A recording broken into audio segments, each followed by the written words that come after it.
Hi there, I'm Christine Zips, and my guest is Lena Pooh, and we are starting part two with Lena is introducing her notice of liability.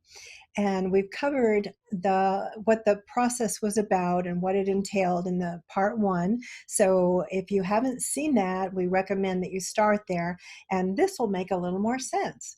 But in this part two section, we are drilling down a little bit more specifically for the purposes of dealing with our community residents and parents and teachers of children in public schools to help them stand up for their rights regarding infrastructure that may already be in place, whether it's 4G or 5G, the much more dangerous infrastructure frequencies that involves, in using her new document, Notice of Liability, to help stand up for their rights. So Lena, as the creator of your NoL and a mother yourself, what do you consider as the most important aspects for residents and parents to know about this wireless technology?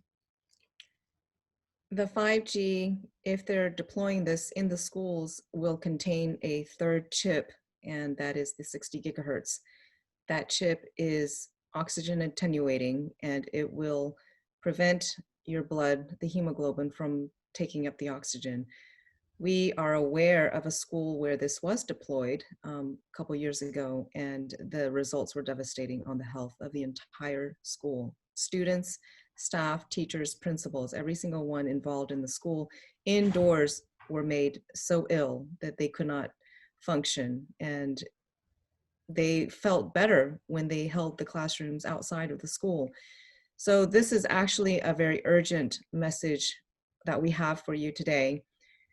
And very important message, but also one with solutions and hope for betterment and protection for your children, your community, your schools, your districts, as well as your city. This is a wonderful opportunity where we can actually use this document that I've created, the Notice of Liability, because the timing is so crucial right now. The reason being is that the schools already are outfitted with Wi-Fi, and if the 5G comes in, it is going to make everyone ill instantly. The 4G that the schools are using, the Wi-Fi, 3G, 2G, whatever it is that they're currently using, is already very toxic. And I'll have to explain to parents who are not aware of the current infrastructure pre-5G, these are industrial strength wireless access points, and they are in every single classroom. They are meant to connect to 300 laptops in a classroom of 30. That is an exorbitant, way over the top, unnecessary numbers of frequencies that the kids are being bathed in every second of the day that they are in school. This is vital that you as parents and myself, that we take on this program and we put a stop to this. We need to put a stop to what is currently being deployed. This 5G rollout in schools is going to be devastating. It's going to make everyone instantly ill, and they're going to pin it on something other than what the truth is.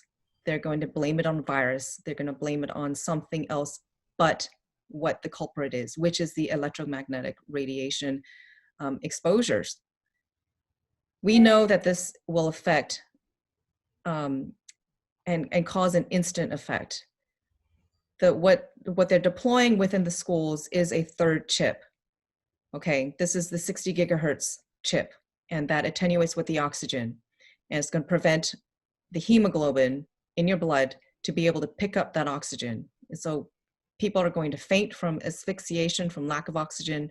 They're not going to be able to think straight. People are going to faint. People are going to feel just generally ill. And the microwave sickness is going to be rampant, and not a single person is not going to be affected. Every single one is going to be affected. So it is imperative that we get this done sooner than later, because we still have some time. We are in the near late April right now. School is going to start in August, so we have some time. And the process that I've designed for this notice of liability is beautifully simple, and it is achievable in terms of the timeline. 3 weeks plus 3 days brings you to an injunction at a court, and then the court can then make a decision.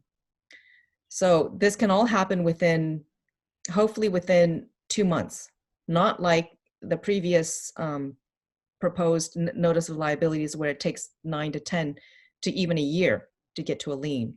Again, we're not interested in money. We're not interested in taking people's property or assets. We're interested in creating action. We want to rectify what was wronged. That's the purpose of this notice of liability. And it is urgent and imperative that parents use this tool right now to prevent any new infrastructure, especially the 5G, especially the third chip, the 60 gigahertz chip, from being deployed within your school. The second part of this deployment of 5G that you need to recognize as parents is also that they're putting at the 5G small cell antennas outside of the school buildings. So that, I don't know if it's linked in with the school, but I have a feeling it's probably linked with the city.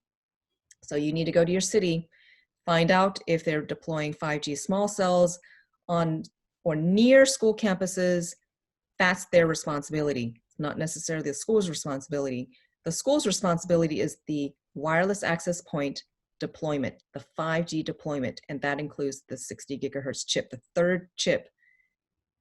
I'm also going to mention, even if they're not rolling out the 5G within the schools currently is in a toxic mess. The current wireless access points in every single classroom right now also needs to go. Again, these are industrial strength. Most parents, almost the majority of parents, do not realize this. I know this because I've been studying this. I've been fighting this for years. And this is where Chris Zips and myself have been doing for a number of years.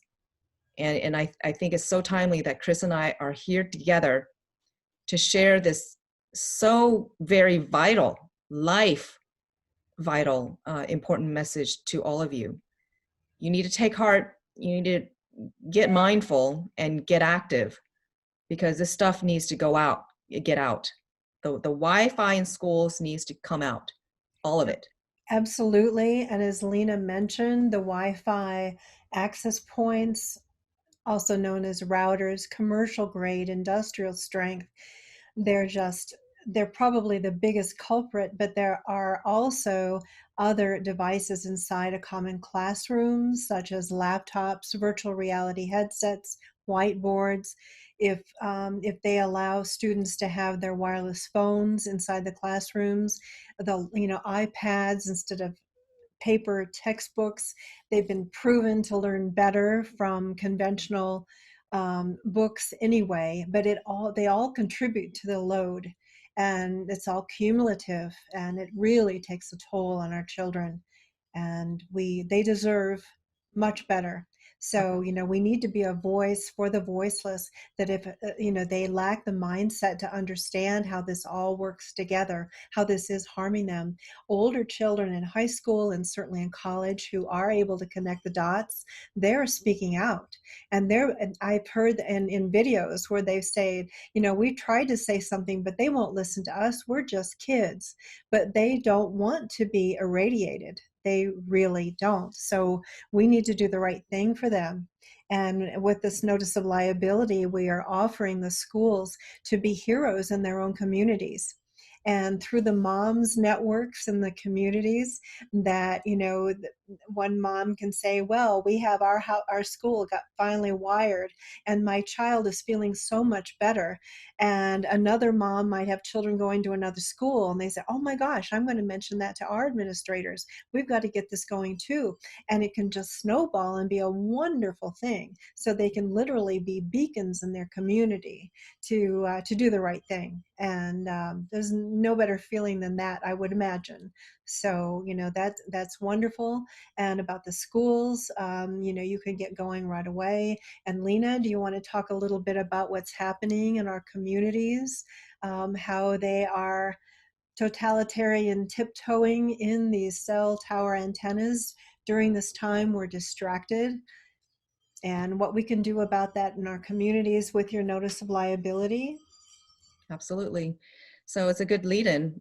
You're talking about how the kids are exposed to this cumulative radiation while they're in schools.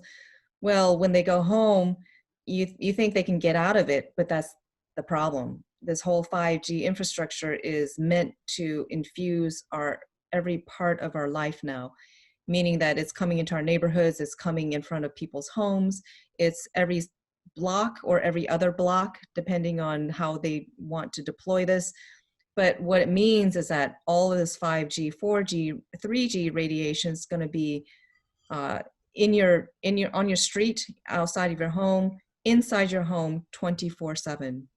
It's putting little bits and pieces. It's like breaking down a cell tower and putting it all over your little neighborhood.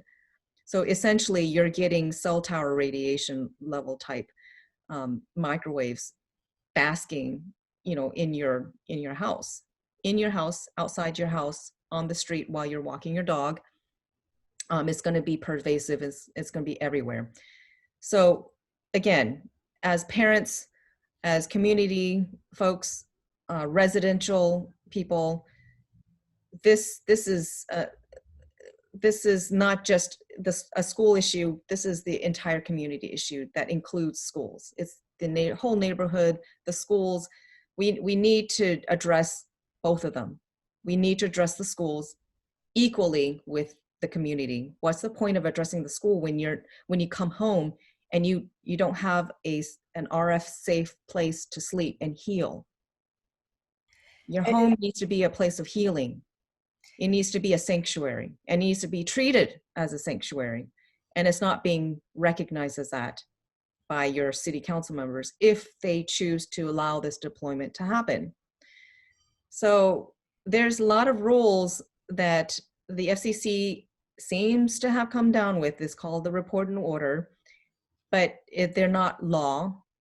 But the city council members can't seem to distinguish between the two. What's federal law and what's FCC law? So a lot of times I've seen too many city council members say, well, our hands are tied.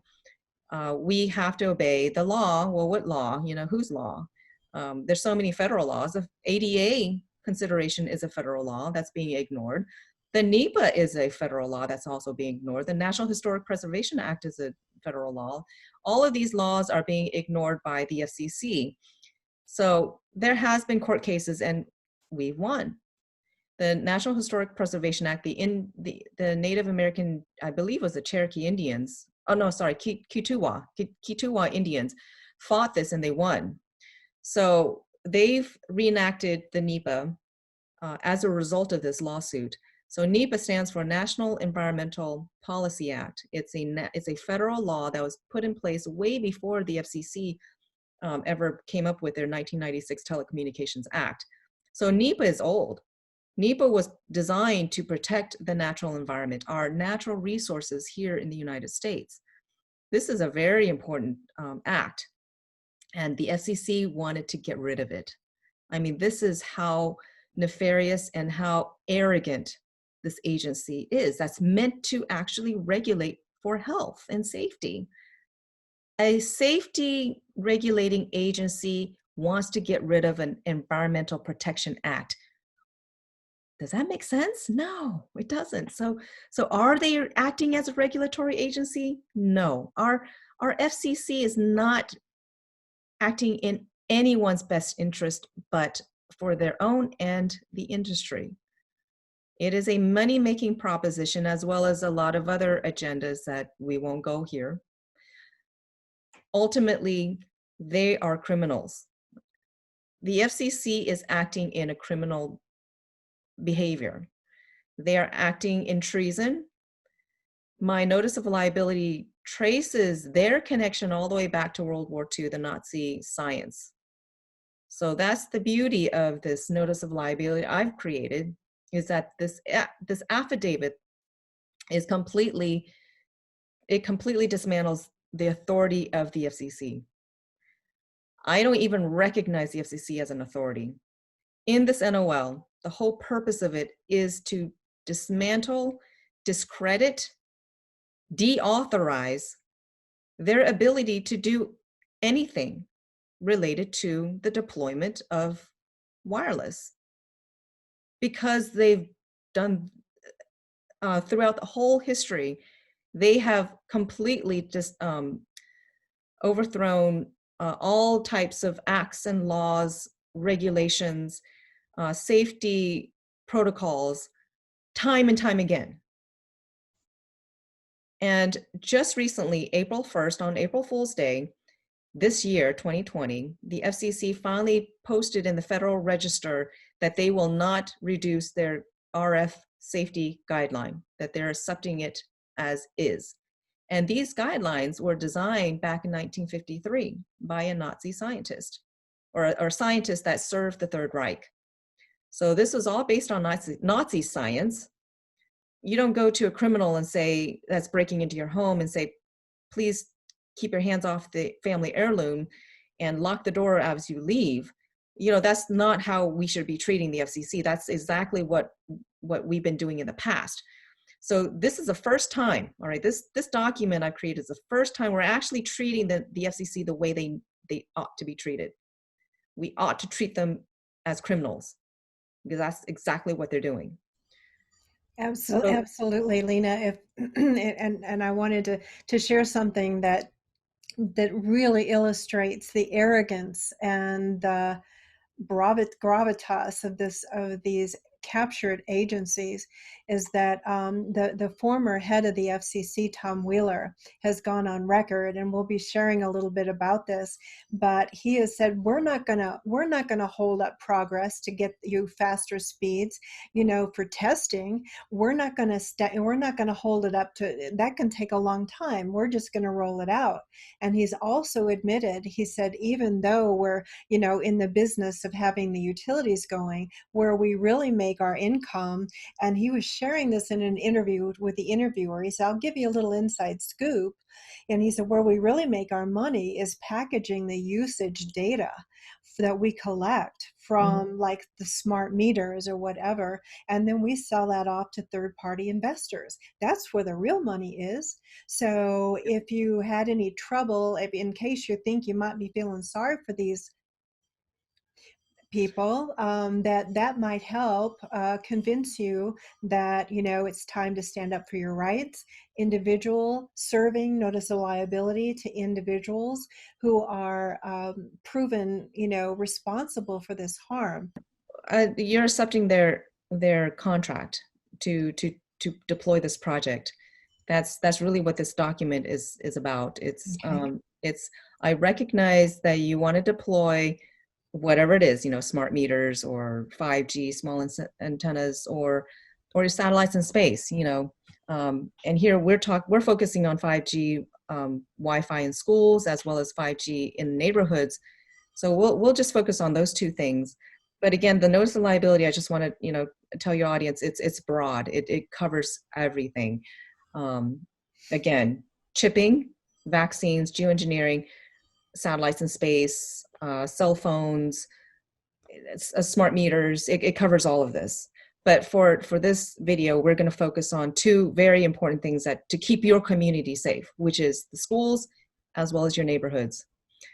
The notice of liability is a commercial contract, and it's basically saying, I accept what you're planning on doing as long as you can prove to me in my affidavit all my points that says it will not do this, this, and this, and this, and not harm me in such a way. It's not going to surveil me in such a way. It's not going to bring damage to all my organs, my cells, my DNA, my blah, blah, blah, blah, blah, you have to prove to me that these are not directed energy weapons like phased array. It doesn't do spiking and modulation. It doesn't do these things that will harm me in a way that can be used as a directed energy weapon.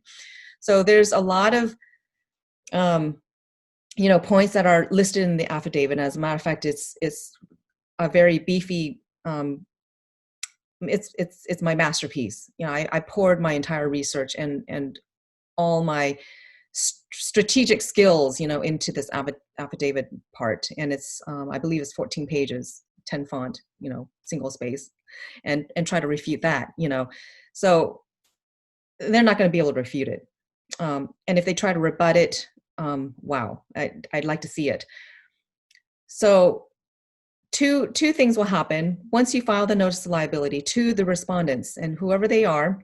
I would recommend for the city, I would recommend city council members, as well as your city managers, and definitely your city attorney, because the city attorney is the one that directs them how to write the ordinance and all the legal material. So they take advice from the city attorney. And I've seen time and time again, city attorneys are in cahoots with the industry. So they're going to tell the city council members to write their city ordinance or write it in such a way that makes it industry friendly. I've read a lot of these documents, the ordinances, the city ordinances. The ones that are well written are the ones that protect the citizens. The ones that are poorly written it leaves out everything, safe distancing, power, all of this, and it leaves it open for industry to really just come and run amok within that town. So can anybody predict how your city is going to handle this? Not really. So it's incumbent that every resident, you go to your city planning office and figure out what the plans are for the 5G, 4G deployment.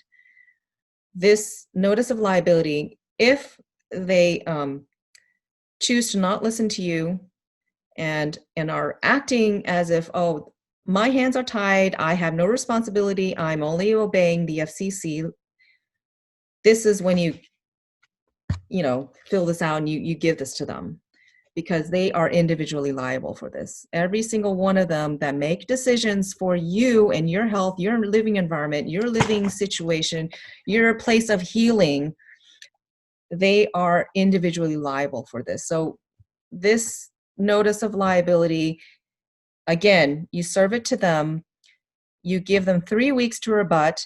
They don't do this, silence is acquiesce, silence is acceptance. And then you file a notice of default or a notice of dishonor. You give them 3 days to respond to that. And then if they don't, then you automatically take it to court with an injunction. The court can make a motion the moment they set a hearing date. And hopefully that will take not more than, very short amount of time, less than a week. I mean, less than a month, hopefully. So that the whole process is done within 2 months or less. So you're looking at 3 steps: notice of liability, notice of dishonor, and then the injunction. All this can happen within less than 2 months. We're not interested in assets. We're not interested in liens. We're not interested in money. We want action.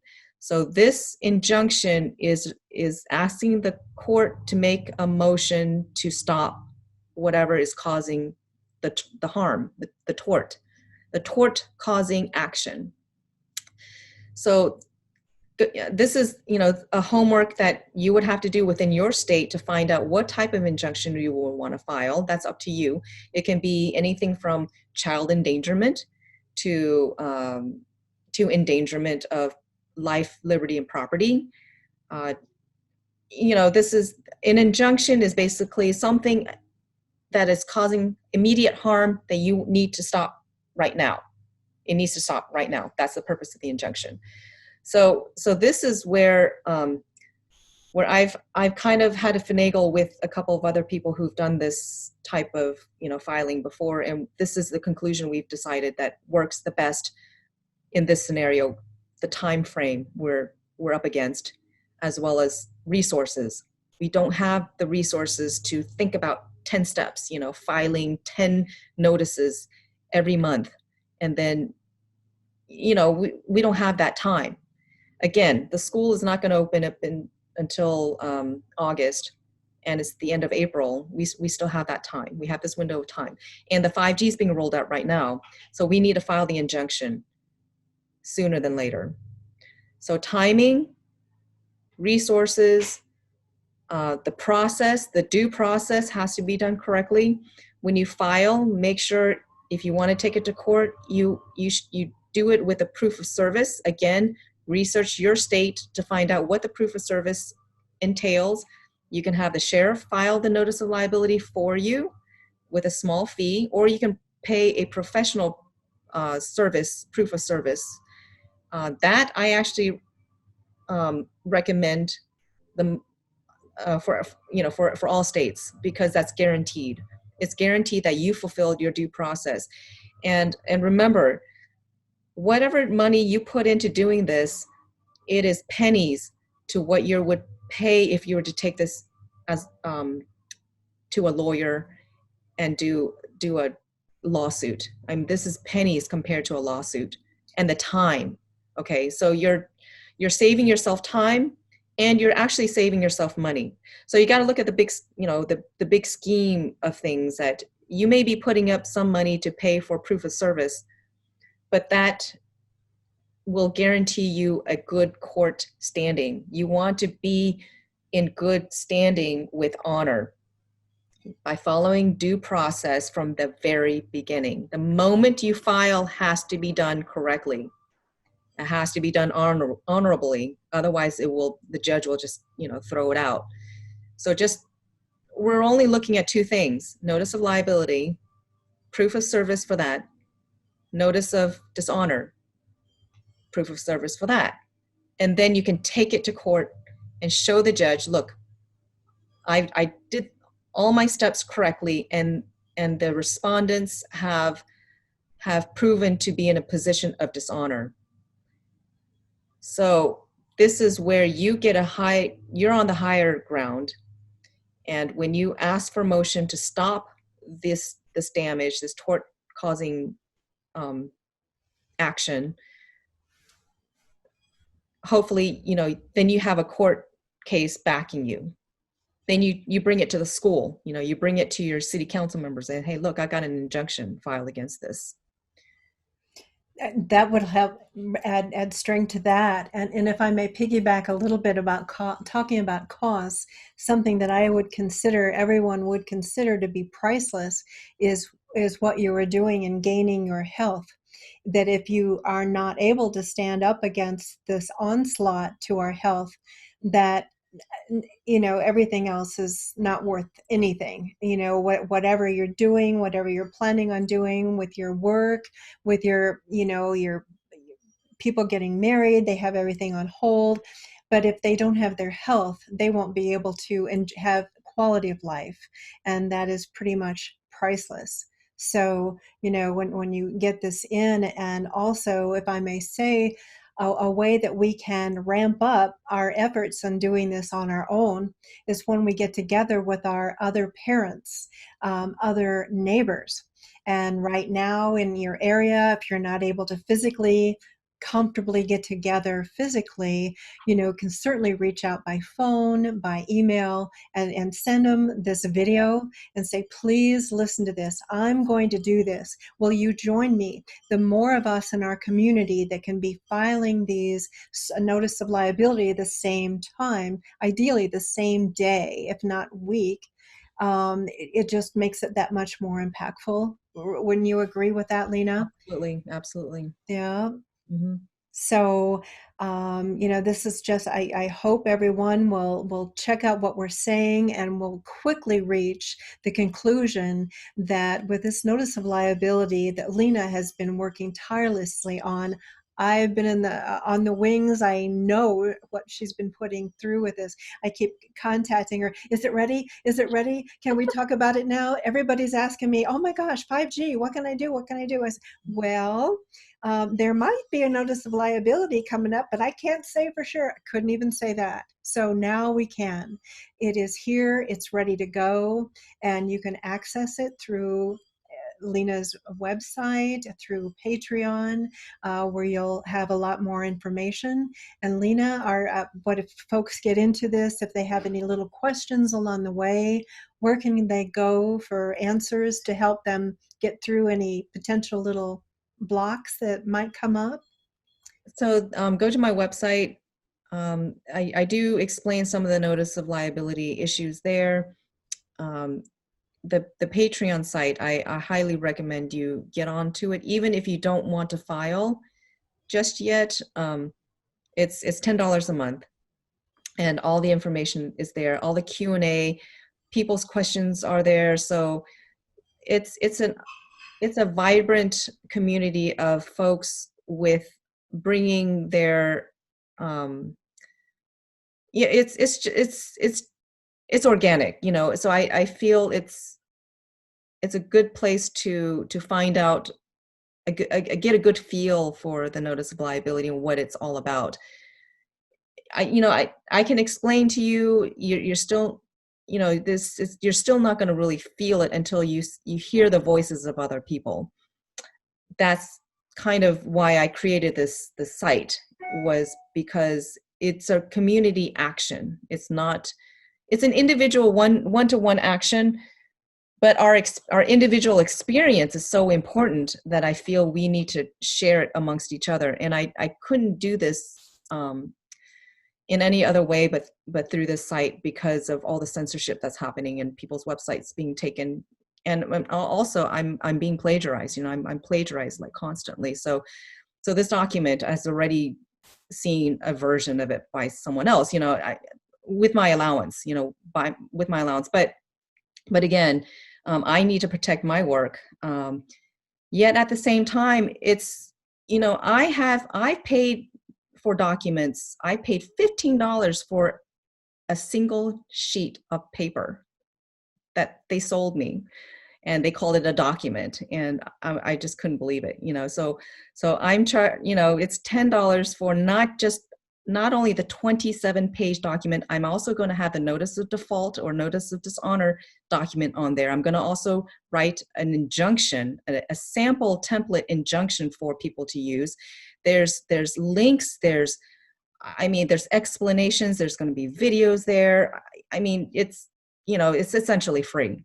Honestly, it really is. And I answer people's emails, you know, that's, you know, so I mean, it's, you know, all I ask for is commitment, you know. So that $10 is really to show me your commitment. I don't want people to go onto my site and see everything for free, because I'm going to get a lot of trolls that are already, you know, trolling my material, and I don't want them to see my notice of liability and all the things all on my plan. And sure, they could pay, you know, to be membership, you know, but it's a barrier. So it's a barrier for them, and it keeps the people I want close to this community of serious, interested filers together. You know, so we're sharing information, and Absolutely. It gives yeah. everyone a sense of ownership, Yes, yes, which, yes. you know, that if something is free, it doesn't, we tend to not see the real value.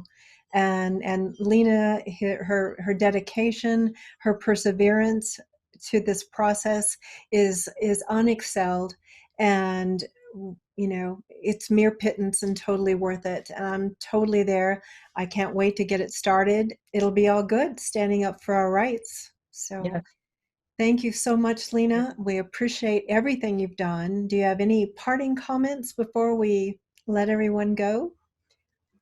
I do. And I always tell people the empowerment begins with you. The document is really just a reflection of your heart, mind, and action intentions.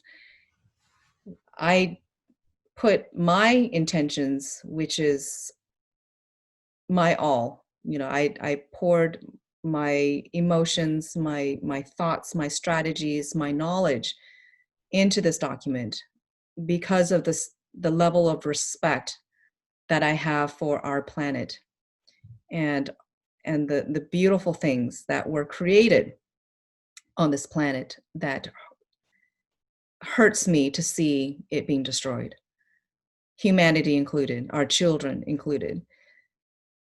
So this is my gift to humanity. It is my gift to you.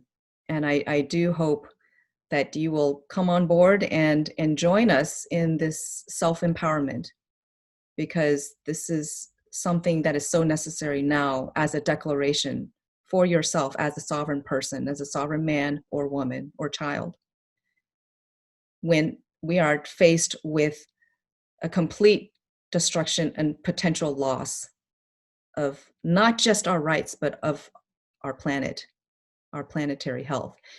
So please join Chris and myself in this process. And hopefully through this process, we don't know how it's going to end, but this is a self-growing time where it goes beyond the physical. So it's a physical declaration of your spirit condition. So blessings, and may we all prevail for the sake of our planet.